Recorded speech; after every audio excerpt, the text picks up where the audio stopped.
இன்னும் 2 பலகாரம் எடுத்து வை. பாவம் இங்கே பாரு, அதான் திங்கல குட்டி நாயா இருக்கு. திங்கல உன் மய மாதிரியே இருக்காரு. யாரு? ஓ முருகா மையன்.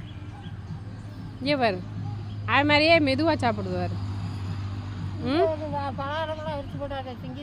திங்குது இல்லையா? பாவம்மா போடு, இந்த கடலை வடை போடு. திங்குதுல இந்த நீ சாப்பிடுமா, நீ சாப்பிடு. திண்டுட்டு போதுமா? திங்குதுல அதுக்கு ரொம்ப செருக்கு.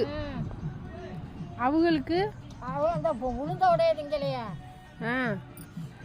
வெள்ளச்சி சாப்பிடு. வெள்ளையா வெள்ளையன் ரெண்டும் போட்டு வாங்கிட்டு ஏன் நல்லா தின்றுச்சுமா. இங்கே இந்த வெள்ளை சத்தம் தான் நிற்கிது. தயிர் சோறு அது. கவுச்சி இல்லாமல் சாப்பிட மாட்டா.